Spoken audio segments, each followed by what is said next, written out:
Friends എല്ലാവർക്കും നമസ്കാരം. എല്ലാവരും കാത്തിരിക്കുന്ന ഇഷ്ടമാത്രത്തിൻ്റെ ഇന്നത്തെ കഥയിലേക്ക് എവർക്കും സ്വാഗതം. എല്ലാവർക്കും നല്ലൊരു ദിവസം ആശംസിച്ചുകൊണ്ട് നമുക്ക് ഇന്നത്തെ കഥയിലേക്ക് പോകാം. അങ്ങനെ തുടങ്ങുമ്പോൾ തന്നെ കാണിക്കുന്നത് ആകാശ് മേനോൻ രണ്ടും കൽപ്പിച്ച് നമ്മുടെ സുജിയെ കാണാനായിട്ട് വരികയാണ്, വക്കീലിനെ കാണാനായിട്ട് വരികയാണ് കേട്ടോ. അപ്രതീക്ഷിതമായിട്ട് ആകാശിനെ അവിടെ കണ്ടു കഴിഞ്ഞപ്പോഴേക്കും സുചിത്രയെ ഒന്ന് ഞെട്ടിപ്പോയി. കാരണം ടേബിളിൽ വന്ന് കൈയൊക്കെ കുത്തി ഇങ്ങനെ നിൽക്കുകയാണ് കേട്ടോ. നിങ്ങൾക്ക് എന്താ വേണ്ടത് എന്ന് സുചിത്ര ഇങ്ങനെ ചോദിച്ചു. വക്കീലേ. അപ്പോഴേക്കും പുള്ളിക്കാരൻ അവിടെ വക്കീൽ ഇരുന്നോളാൻ പറയാതെ തന്നെ ചെയറിലേക്ക് കയറി ഇരിപ്പുമായിട്ടോ. ഒരു വില്ലനെ പോലെ കാലൊക്കെ കയറ്റി വെച്ച് ഇങ്ങനെ ഇരിക്കുക. അത് ചോദിക്കാൻ തന്നെയാടി ഞാൻ വന്നത്. എൻ്റെ കാര്യത്തിൽ നിങ്ങൾക്ക് എന്താ ഇത്ര താല്പര്യം? ഞാനൊരു അഡ്വക്കേറ്റാണ്, ആ ഒരു ബോധം നിങ്ങൾക്ക് വേണം എന്ന് സുചിത്ര പറഞ്ഞപ്പോൾ ഏതോ ഒരു കുഴവൻ്റെ വാക്കും കേട്ട് നിങ്ങൾക്ക് എൻ്റെ പിന്നാലെ വരാം, എൻ്റെ കൂടെ ജീവിക്കുന്നവളെ പോയി കണ്ട് ഞങ്ങൾക്കിടയിൽ ഭിന്നിപ്പുണ്ടാക്കാം, ഇതൊക്കെയാണോ ഒരു വക്കീൽ ചെയ്യേണ്ടത്? സോമിയെ ഞാൻ എന്ത് ചെയ്യുന്നത് നിങ്ങൾ പറയുന്നത്? പറയണം, അത് നിങ്ങൾക്കല്ലേ അറിയുള്ളൂ. നിങ്ങളെ കൊണ്ട് പറയിപ്പിക്കാനുള്ള ശ്രമത്തിലാണ് ഞങ്ങൾ. സുമിയായിട്ട് ഞങ്ങൾക്ക് ഒരു രട്ടപ്പാടുമില്ല. ആ കിളവൻ അവളെ കൊണ്ടുള്ള വരുമാനം നിന്നപ്പോൾ തപ്പി ഇറങ്ങിയതാണ് അവളെ. കുറച്ചു കാലം അവൾ രചനയ്ക്ക് അപ്പോൾ ഉണ്ടായിരുന്നു എന്ന് കരുതി നിങ്ങൾ എൻ്റെ പിന്നാലെ വരരുത്. ആകാശ് മേനോൻ ആരാണെന്ന് ശരിക്കും അറിയാതെയാണ് നിങ്ങൾ പുറത്തിറങ്ങി വരുന്നത് എൻ്റെ പുറകെ. കേസ് കുറവാണെങ്കിൽ നിങ്ങൾക്ക് കേസ് ഞാൻ തരാം. എൻ്റെ കമ്പനിയിലെ കേസ് നോക്കിയോ? അതെ, നിങ്ങൾ ഈ വിഷയത്തിൽ വല്ലാതെ പേടിക്കുന്നത് എന്തിനാ ആകാശ് മേനോൻ? ഞാൻ പേടിക്കാനോ? എന്തിന്? എനിക്കൊരു പേടിയില്ല. അത് നിങ്ങളുടെ വെറും തോന്നൽ മാത്രമാണ്. പേടിക്കുന്നില്ല പിന്നെ എന്തിനാ ആ മനുഷ്യൻ വരുമ്പോഴൊക്കെ പണം കൊടുക്കുന്നത്? അയാളെ വിടാതെ പിന്തുടർന്ന് വീട്ടിൽ ചെന്ന് മർദ്ദിച്ചത്? നിങ്ങൾ എന്തിനാണ് ദേഷ്യപ്പെടേണ്ട കാര്യം? ഇവിടെ വന്ന് ഞാൻ രചനയെ കണ്ടതിന് നിങ്ങൾക്ക് മറുപടിയില്ലേ? ഉപ്പ് തിന്നവൻ വെള്ളം കുടിക്കും. ആകാശ് മേനോനെ ഇപ്പോൾ ചെയ്തുകൊണ്ടിരിക്കുന്ന അതാ. അപ്പം നീ എന്നെ കുറ്റവാളിയാക്കാൻ നോക്കുകയാണല്ലേടി? മൈൻഡ് യുവർ വേർഡ്സ് എന്ന് വക്കീൽ പറഞ്ഞു. നീ അർഹിക്കുന്ന വിധത്തിലേ എനിക്ക് നിന്നോട് പെരുമാറാൻ പറ്റുള്ളൂ. എന്നെയും രചനയും തമ്മിൽ തെറ്റിക്കാനായിട്ട് നീ ആ കിളവനെ മറയാക്കി ആർക്ക് വേണ്ടിയിട്ടാണ് നാണം കെട്ട കളി കളിക്കുന്നത്? അത് പറഞ്ഞു താ. ഇതിനേക്കാൾ ഭേദം നിനക്ക്. അപ്പോഴേക്കും വക്കീൽ ദേഷ്യത്തോടു കൂടി ഇവൻ്റെ കോളറിൽ കയറി പിടിക്കുക. ഇനി നിൻ്റെ ചീഞ്ഞ നാവ് ചലിച്ച അടിച്ച് ചെകിട്ട് ഞാൻ പൊട്ടിക്കും. ഒന്നുകൂടെ പറയാൻ ധൈര്യം ഉണ്ടെങ്കിൽ നീ പറയടാ. ഒരു വക്കീലെന്ന നിലയ്ക്ക് ഞാൻ എൻ്റെ ജോലി മാത്രമേ ചെയ്തിട്ടുള്ളൂ. ഒരു കേസ് കൈ വന്ന പലരും കാണും. അതിൻ്റെ തമ്പുരാട്ടിയാണെങ്കിൽ അവരെ ഞാൻ പോയി കാണും. ചൊറിഞ്ഞുകൊണ്ട് വന്ന എൻ്റെ കൈയുടെ ചൂട് താൻ അറിയും. തനിക്കിതിൽ പങ്കുണ്ടെന്ന് എനിക്ക് വ്യക്തമായടോ. സുമിക്ക് എന്ത് സംഭവിച്ചു എന്ന് തന്നെ കൊണ്ട് തന്നെ ഞാൻ പറയിപ്പിക്കും. എനിക്കതിന് കഴിഞ്ഞില്ലെങ്കിൽ ഞാൻ ഈ കുപ്പായി അങ്ങോട്ട് അഴിച്ചു വയ്ക്കും. അപ്പോഴേക്കും ആകാശ് മേനോൻ ദേഷ്യത്തോടു കൂടെ ഫയൽ എടുത്തെറിയാണ് കേട്ടോ. എടി, നീ കരുതിയിരുന്നോ നിൻ്റെ ഈ വക്കീൽ കോട്ടെ അധിക കാലം നീ ഇടില്ല. നീയും കാത്തിരുന്നോ? സുമിയെ കൊന്ന് കുഴിച്ചു മുടിയനെ നിൻ്റെ കയ്യിൽ ഞാൻ വിലം കണിയിക്കും. ഇനിയുള്ള ജീവിതം നീ ജയിലിൽ ജീവിച്ചു തീർക്കും. ഇത് അഡ്വക്കേറ്റ് സുജിയ. എടി, നീ എങ്ങനെ എനിക്ക് ശിക്ഷ വാങ്ങിച്ചു തരും? ജീവിച്ചിരിക്കുന്നവളെ കൊന്നെന്ന് പറഞ്ഞിട്ടോ സുമി വന്നിറങ്ങിയാൽ നീ എന്ത് ചെയ്യൂടെ? നിന്നെ ഞാൻ നാണം കെടുത്തൂടി. നീ മുന്നോട്ട് തന്നെ പൊക്കോ, ഇറങ്ങിപ്പോടാ എന്ന് സുജി പറഞ്ഞു. ആകാശ് ദേഷ്യത്തോടു കൂടിയിട്ട് അവിടെ നിന്ന് ഇറങ്ങിപ്പോവാണ്. എന്തായാലും സുജി നേരെ ആ അമ്മാവനെ കാണാനായിട്ട് പോവാണ്, സുമിതയുടെ അമ്മാവനെ. അല്ല, വക്കീൽ എന്തിനാ ഇങ്ങോട്ട് വന്നതെന്നും അറിഞ്ഞില്ലല്ലോ. എന്തെങ്കിലും പുതിയ വിവരം വല്ലതും കിട്ടിയോ? അതിന് നമ്മൾ രംഗത്തിറങ്ങിയല്ലേ പറ്റുള്ളൂ. ആകാശിനെ നമ്മൾ സംശയിക്കാമെന്നല്ലാതെ അയാൾക്ക് സുമിതയുടെ തിരോധാനത്തിൽ പങ്കുണ്ടോ എന്ന് ഉറപ്പിച്ച് പറയാനൊന്നും പറ്റില്ലല്ലോ. അതിന് പോലീസ് അന്വേഷണം തന്നെ വേണ്ടേ? അവന് പങ്കില്ലാഞ്ഞിട്ടാണോ പിന്നെ എന്നെ തല്ലിച്ചതച്ചത്? വക്കീലെ, ഒന്നും പറയണ്ട. എൻ്റെ കുട്ടിക്ക് എന്ത് സംഭവിച്ചുവെന്ന് അവന് വ്യക്തമായിട്ട് അറിയാം. അവൻ അവളെ കൊന്നത് തന്നെയാണ്. ആകാശ് എൻ്റെ ഓഫീസിൽ വന്ന് പ്രശ്നം ഉണ്ടാക്കി. നമ്മൾ രചനയെ കണ്ടത് അയാളെ വിറളി പിടിപ്പിച്ചിട്ടുണ്ട്. ആകാശ് ഇങ്ങനെ വയലൻ്റ് ആകുന്നതിന് കാരണം അദ്ദേഹത്തിൻ്റെ പേടി തന്നെയാണ്. എന്തായാലും കുറ്റം ചെയ്യുന്നവരുടെ ലക്ഷണങ്ങളാണ് അയാളിൽ നിന്നുണ്ടായിക്കൊണ്ടിരിക്കുന്നത് തന്നെ. സുമിത പോയതിന് തൻ്റെ കയ്യിൽ തെളിവുണ്ടെന്ന് രചന പറഞ്ഞതിനാണ് എൻ്റെ അലട്ടുന്ന മറ്റൊരു പ്രശ്നം. രചന വെറുതെ പറഞ്ഞതല്ല. അതിപ്പോൾ എന്ത് തെളിവാണെന്ന് മാത്രം രചന നമ്മളോട് പറഞ്ഞുമില്ലല്ലോ. രചന പറഞ്ഞത് സത്യമാണെങ്കിൽ നമ്മളിതിൻ്റെ പിന്നാലെ പോയിട്ട് യാതൊരുവിധ കാര്യമില്ല. സുമിതയ്ക്ക് വേറെ റിലേറ്റീവ്സ് ഒന്നുമില്ല. അങ്ങനെയെങ്കിൽ രചന പറഞ്ഞത് സത്യമാവണം. വക്കീൽ അത് വിശ്വസിക്കരുത്. ആകാശിൻ്റെ ഭാഗത്തല്ലേ അവൾ നിൽക്കുകയുള്ളൂ. ചിലപ്പോൾ സുമിതയെ കാണാതെ പോയതിന് പിന്നിൽ അവൾക്കും പങ്കുണ്ടെങ്കിലോ എന്ന് അമ്മാവൻ ചോദിക്കുക. അങ്ങനെ വരാൻ വഴിയില്ല. സുമിത ഗൾഫിലേക്കാണ് പോയതെങ്കിൽ അവളുടെ ഇമിഗ്രേഷൻ രേഖകൾ പരിശോധിച്ചാൽ അറിയാം. ഫ്ലൈറ്റും ഇറങ്ങിയ എയർപോർട്ടും ഒക്കെ നമുക്ക് കണ്ടെത്താൻ പറ്റും. പക്ഷേ അത് നമ്മൾ മാത്രം വിചാരിച്ചിട്ട് നടക്കുന്ന കാര്യമല്ല. എന്നോട് ഇതെൻ്റെ മോള് പറഞ്ഞതാണ്. അവൾ ഇവിടം വിട്ട് പോവില്ല എന്ന് എനിക്ക് ഉറപ്പുള്ളത് കൊണ്ടാണ് ഞാൻ വക്കീലിനോട് ആ കാര്യം പറയാതിരുന്നത്. പോകാത്തൊരാളെപ്പറ്റി എന്തിന് നമ്മൾ അന്വേഷിക്കണം? അല്ല, ഇതിനൊക്കെയുള്ളൊരു പ്രതിവിധിയായിട്ടാണ് ഞാൻ വന്നിരിക്കുന്നത് എന്ന് പറഞ്ഞുകൊണ്ട് വക്കീൽ ഫയലെടുക്കുക. അമ്മാവൻ കോർട്ടിൽ ഒരു ഹേബിയസ് കോർപ്പസ് ഫയൽ ചെയ്യണം. സുമിത താമസിച്ചിരുന്നത് രചനയുടെയും ആകാശിൻ്റെയും കൂടെ ആയിരുന്നുവെന്നും അവളെ ഇടയ്ക്ക് വിളിക്കാറുണ്ടായിരുന്നുവെന്നും ഇപ്പോൾ ഒരു വിവരമില്ല.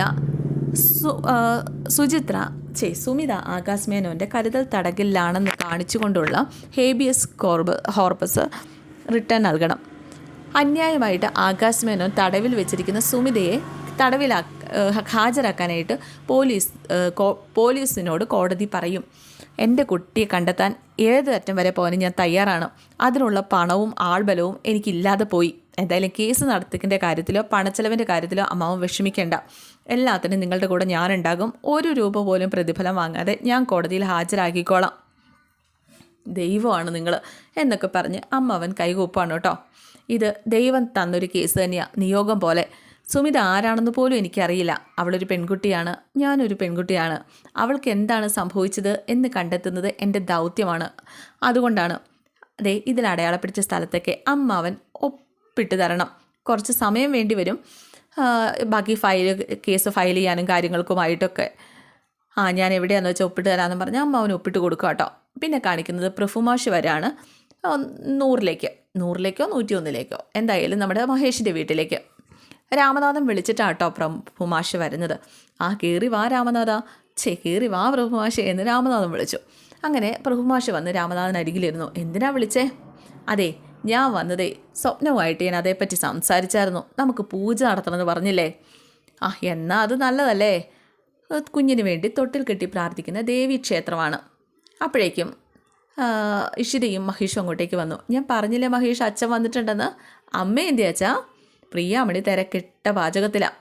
രാമനാഥൻ വിളിച്ച ഉടനെ ഞാനിങ്ങ് പോന്നു. എന്തോ കൂടിയാലോചന മണക്കുന്നുണ്ടല്ലോ. അല്ലെങ്കിൽ മാഷും അച്ഛനും തമ്മിലുള്ള സല്ലാപം പുറത്തു വെച്ചാണല്ലോ എന്ന് മഹേഷ്. എല്ലാവരുമായിട്ട് ആലോചിക്കാമെന്ന് കരുതിയിട്ടാണ് ഞാൻ മാഷിനെ ഇങ്ങോട്ട് വിളിച്ചത്. എന്നാൽ പിന്നെ അമ്മേനെ കൂടി വിളിക്കുക. അയ്യോ, സ്വപ്നം നീരാട്ടിന് കയറി. അവൾ പക്ഷേ സമ്മതം പറഞ്ഞതാ. ഇനി അവൾ 1 മണിക്കൂർ കഴിയാതെ ഇറങ്ങില്ല. അല്ല, എന്താ കാര്യം? അല്ല, കുഞ്ഞിന് വേണ്ടി തൊട്ടിൽ കെട്ടി പ്രാർത്ഥിക്കുന്ന ക്ഷേത്രത്തെക്കുറിച്ച് നീ കേട്ടിട്ടില്ലേ? മോൻ കേട്ടിട്ടില്ലേ എന്ന് പ്രഭുമാഷി ചോദിച്ചു. അപ്പോഴേക്കും ഇഷിത പറഞ്ഞു, പാവം അമ്മ കല്യാണം കഴിഞ്ഞ് 3 മാസം കഴിഞ്ഞപ്പോൾ മുതൽ അമ്മയും അച്ഛനെയും കൂട്ടി എത്ര തൊട്ടിലുകളാണ് കെട്ടിയത്. നിങ്ങൾ എഗ്രിമെൻ്റ് വെച്ച് ജീവിച്ചിട്ട് ദൈവത്തെ കളിയാക്കുകയല്ലേ ചെയ്തത്. ഇനി അതിപ്പോൾ പറഞ്ഞിട്ട് എന്താ കാര്യം? എന്ത് ചെയ്യണം? അപ്പോഴേക്കും രാമനാഥൻ പറഞ്ഞു, പ്രായശ്ചിത്തം. ദൈവകോപമായിട്ടൊന്നും കരുതണ്ട. എന്തായാലും മനസ്സിനകത്ത് ഒരു പുകച്ചിൽ. അതുകൊണ്ടാണ് ഞാൻ ആ ക്ഷേത്രത്തെക്കുറിച്ച് രാമനാഥനോട് പറഞ്ഞത്. ഞാനും മാഷ് ചിന്തിച്ച് വഴിക്ക് തന്നെയാണ് ചിന്തിച്ചത്. അപ്പോഴേക്കും മഹേഷ് ചോദിച്ചു, ഇപ്പോൾ അവിടെ പോകണം, അതല്ലേ ഉള്ളൂ? അത് തന്നെ. ഇഷിതയുടെ ഡേറ്റ് എടുത്തു. സുഖപ്രസവം ഉണ്ടാകണം. ജനിക്കാൻ പോകുന്ന കുഞ്ഞിന് നല്ല ആരോഗ്യം ഉണ്ടാകണം, ഭാവി ഉണ്ടാകണം, ആയുസ് ഉണ്ടാകണം. അതിനു വേണ്ടി പോയി പ്രാർത്ഥിക്കണം. എന്തായാലും നമ്മുടെ ആത്മവിശ്വാസം വർദ്ധിപ്പിക്കുന്നത് പ്രാർത്ഥന തന്നെയല്ലേ. എന്തായാലും നമുക്ക് പോകാം അച്ഛാ എന്ന് മഹേഷും പറയാണ്. ഇഷിതയ്ക്ക് പങ്കെടുക്കാൻ പറ്റില്ലല്ലോ. അത് ഞങ്ങൾക്കും അറിയാം. 2 കുടുംബങ്ങളും ഒന്നിച്ച് വേണം പോകാൻ. മഹേഷും ഞങ്ങളുടെ കൂടെ വരണം. വെക്കേഷനല്ലേ. ഇഷിതയ്ക്ക് കൂട്ടായിട്ട് ആദിയും ചിപ്പിയും പിന്നെ മഞ്ചും ഇവിടെ ഉണ്ടല്ലോ. അപ്പോൾ ഇഷിത പറഞ്ഞു, എന്നെ ഓർത്ത് ടെൻഷനൊന്നും വേണ്ട, മഹേഷ് ഇവരോടൊപ്പം പോകാനായിട്ട് നോക്ക്. മാഷ് പറഞ്ഞ ക്ഷേത്രം ഒത്തിരി ദൂരമാണോ? ഇവിടെ നിന്ന് 30 കിലോമീറ്റർ തികച്ചില്ല. അത്രേ ഉള്ളോ? അച്ഛൻ്റെ പറച്ചിൽ കേട്ടപ്പോൾ എനിക്ക് തോന്നി 150 കിലോമീറ്ററെങ്കിലും കാണുന്നു. അല്ല, എന്നത്തേക്കാ യാത്ര? നമുക്ക് എന്തായാലും ഉടനെ പോകാം. നാളെ രാവിലെ തന്നെ പോകാം. നിനക്ക് ബുദ്ധിമുട്ടൊന്നും ഇല്ലല്ലോ അല്ലേ? ഇല്ല, നാളെ ഉച്ച വരെ ഞാൻ ഫ്രീയാ. ഭാര്യയ്ക്ക് വേണ്ടി യാത്രയെങ്കിലും ചെയ്യണ്ടേ എന്ന് മഹേഷ് പറഞ്ഞപ്പോൾ ഇഷിതൊരു ഞുള്ളു വെച്ച് കൊടുത്തു കേട്ടോ. എനിക്കൊരു പരിചയക്കാരനുണ്ട് അവിടെ. ഞാൻ അവിടെ വിളിച്ച് വഴിപാടുകളുടെയും പൂജയുടെയൊക്കെ കാര്യം പറഞ്ഞേക്കാം. വിശേഷാൽ പൂജകൾ തലേ ദിവസം അറിയിക്കുന്നതാണ് സൗകര്യം. എന്നാൽ നേരത്തെ തന്നെ വിളിച്ച് പറഞ്ഞേരേ. എന്നാൽ ഞാൻ ഇറങ്ങട്ടെ. യാത്ര രാവിലെ 7 മണിക്ക് ഉറപ്പിക്കാമല്ലോ അല്ലേ എന്ന് മാഷി ചോദിച്ചു. ഉറപ്പിക്കാം. അങ്ങനെ മാഷ് പോകാനായിട്ട് ഇറങ്ങാം. അച്ഛൻ പോയിട്ട് വരട്ടെ മോളെ. അങ്ങനെ മാഷ് ഇറങ്ങി പോവാണ്. മാഷിൻ്റെ മനസ്സിൽ കുറച്ച് നാളായി അങ്ങനെ ഒരു ആഗ്രഹമുണ്ട്. ഒന്നും നേരിട്ട് ആവശ്യപ്പെടുന്ന ശീലം മാഷിനില്ലല്ലോ. അതുകൊണ്ടല്ലേ ഇങ്ങനെ ഒരാളിനെ കിട്ടിയത് എന്ന് മഹേഷ് പറഞ്ഞു കേട്ടോ. നല്ലൊരു ബന്ധം കിട്ടുന്ന സുഹൃത്തും തന്നെയാണേ. കേട്ടല്ലോ അച്ഛൻ പറഞ്ഞത്? അത് കേട്ടു. പക്ഷെ ഒരു സംശയമുണ്ട്, ഇങ്ങനൊരു ഭർത്താവിന് കിട്ടിയത് എൻ്റെ സുഹൃതമാണോ അതോ ഇങ്ങനൊരു ഭാര്യ കിട്ടിയത് മഹേഷിൻ്റെ സുഹൃതമാണോ എന്നറിഞ്ഞാൽ കൊള്ളാം എന്നും പറഞ്ഞ് ഇഷിത. അപ്പോഴേക്കും മഹേഷ് ഇഷിതയെ ചേർത്ത് പിടിക്കുക. ഒരു സംശയം വേണ്ട, നീ തന്നെ എൻ്റെ സുഹൃതം. ഇഷിതയുടെ മുടി വെട്ടിക്കളയണ്ടായിരുന്നു, എന്നാ നല്ല മുടിയായിരുന്നു, അതങ്ങനെ നീണ്ട് കിടക്കുന്ന കാണാൻ എന്ത് ഭംഗിയായിരുന്നു. ഇപ്പോൾ ഒരുമാതിരി ഷോർട്ടാക്കിയിട്ട് കൊള്ളില്ല. പിന്നെ കാണിക്കുന്നത് നമ്മുടെ ചിപ്പിമോള് ആദിയുടെ അരികിലേക്ക് വരിക കേട്ടോ. സ്കൂളിൽ പോകണ്ടെന്ന് കരുതി 7 മണി കഴിഞ്ഞിട്ടും മൂടി പൊതിച്ച് കിടന്നുറങ്ങാല്ലേ, കാണിച്ചു തരാം. ആദ്യേട്ടാ എന്തുവാ നീ കാണിച്ചേ? ആദ്യേട്ടൻ നേരം വെളുത്തൊന്നും അറിഞ്ഞില്ലേ? ഞാൻ കുറച്ചുകൂടെ ഉറങ്ങി, നിനക്കെന്താ? സ്കൂളില്ലാത്തപ്പോഴല്ലേ ഉറങ്ങാൻ പറ്റുള്ളൂ. ആദ്യേട്ടാ, ഡാഡി അച്ഛനും അച്ഛമ്മയും ക്ഷേത്രത്തിൽ പോയിരിക്കുകയാണ്. മാഷപ്പൂപ്പനും പ്രിയാമണിയമ്മൂമ്മയും അവരുടെ കൂടെ പോയി. ആദ്യേട്ടൻ ഇത് വല്ലതും അറിഞ്ഞോ? നീ എന്താ പിന്നെ കൂടെ പോകാതെ? അത് അമ്മ തനിച്ചായോണ്ടല്ലേ നമ്മൾ കൂടെ കൊണ്ടുപോകാതിരുന്നേ. അമ്മയ്ക്കും കുഞ്ഞാവയ്ക്കും വേണ്ടി പ്രാർത്ഥിക്കാനാ എല്ലാവരും പോയേക്കണേ. എന്നാലും നീ കൂടെ പോകാമായിരുന്നു. ഇഷിതാമ്മയെ നോക്കാൻ ഞാൻ മതിയായിരുന്നു. എന്നാൽ ഇഷിതാമ്മയെ നോക്ക്, എഴുന്നേറ്റ് പോയി. അല്ല പിന്നെ എന്നും പറഞ്ഞ് ചിപ്പിമോളങ്ങ് പോവുക കേട്ടോ, വലിയ ആളും കളിച്ച്. ഇതേ സമയം മഞ്ജിമയാണെങ്കിൽ കട്ട കലിപ്പിൽ ഇങ്ങനെ ഓരോന്ന് ആലോചിച്ചുകൊണ്ടിരിക്കുക കേട്ടോ. മഞ്ജിമയ്ക്കിപ്പോൾ എന്തൊക്കെയോ ചെയ്യണം എന്നൊക്കെ ഉണ്ട്, ഇഷിതയ്ക്കും ആദിക്കും ഒക്കെ എതിരെ. പിന്നെ നമ്മുടെ അജിത്തുമായിട്ടുള്ള മീറ്റിങ്ങും. എന്തായാലും കൈലാസിനെ വിളിച്ച് നോക്കുകയാണ് മഞ്ജിമ. വിളിച്ചിട്ട് കിട്ടുന്നില്ല. കൈലാസത്തെ ഫോൺ നമ്പർ മാറ്റിയത് തന്നെയാണ്. വേറെ ഏതോ പെണ്ണിൻ്റെ കൂടെയാണ് ജീവിതം. ഇയാൾക്ക് വേണ്ടിയിട്ടാണല്ലോ ഞാൻ എല്ലാവരോടും വഴക്കിട്ടതും. ആ മനുഷ്യൻ ഇഷിതയെ മോശക്കാരിയാക്കി. അന്ന് ഞാനൊരു മണ്ടിയായിരുന്നു, എനിക്ക് ജീവിച്ചല്ലേ പറ്റുള്ളൂ. എന്നിട്ട് മഞ്ജിമ അജിത്തിനെ വിളിക്കുകയാണേ. അജിത്ത് കോൾ എടുത്തു. എന്താ മഞ്ജിമേ? എനിക്ക് അജിത്തിനെ ഒന്ന് കാണണം. എന്തെങ്കിലും അത്യാവശ്യമുണ്ടോ? എന്നാൽ നമ്മൾ കാണാറുള്ള റെസ്റ്റോറൻറ്റില്ലേ, അങ്ങോട്ടേക്ക് വാ, ഞാനവിടെ വെയിറ്റ് ചെയ്യാം. എന്നാൽ 15 മിനിറ്റിൻ്റെ താമസം, എനിക്കൊരു ടാക്സി കിട്ടേണ്ട താമസമേ ഉള്ളൂ, ഇപ്പോൾ വരാം. അങ്ങനെ മഞ്ജിമ അജിത്തിനെ കാണാനായിട്ട് പുറപ്പെടുക കേട്ടോ. എന്തിനായിരിക്കും അവൾ ധൃതിയിട്ട് കാണണമെന്ന് പറഞ്ഞത്? ഇനിയും മറ്റേ ആവശ്യമായിട്ടാണോ? എന്തായാലും അവളെ വീടിരുന്നെങ്കിൽ എന്തായാലും എൻ്റെ മോഹം തീർത്ത് വിട്ടുകളയായിരുന്നു. അവളെ മുട്ടിനിക്കുക പിടിത്തരുന്നുമില്ല എന്നൊക്കെ അജിത്ത് ഇങ്ങനെ ആലോചിക്കുക കേട്ടോ. പിന്നെ കാണിക്കുന്നത് ചിപ്പിമോളും ആദ്യം കൂടിയിട്ട് ചെസ്സൊക്കെ കളിച്ചുകൊണ്ടിങ്ങനെ ഇരിക്കുകയാണ്. മഞ്ജിമ പുറത്ത് പോകാനായിട്ട് റെഡിയായി ഇറങ്ങി വന്ന് പോകാൻ തുടങ്ങുക. മഞ്ജിമ അപ്പാ ഇതെവിടെ പോവാ എന്ന് ചിപ്പി ചോദിച്ചു. എനിക്ക് അത്യാവശ്യമായിട്ടൊന്ന് പുറത്ത് പോകണം. എന്താ, അപ്പയ്ക്കാരുടെയെങ്കിലും കോള് വന്നോ? അതെന്താ നീ അങ്ങനെ ചോദിച്ചത്? അല്ല, അപ്പയുടെ ധൃതി കണ്ടിട്ട് ചോദിച്ചതാണേ. അല്ല, ഇനി മഞ്ജിമപ്പയെ കാണാൻ ആരെങ്കിലും കാത്തു നിൽക്കുകയാണോ എന്നറിയാൻ ചോദിച്ചതാ. ഇവിടെ നിന്ന് ആരെങ്കിലും പുറത്ത് പോകണമെങ്കിൽ എന്തെങ്കിലും സാധനം മേടിക്കണമെങ്കിൽ വീട്ടിൽ തന്നെ ഇരുന്നാൽ പറ്റുമോ?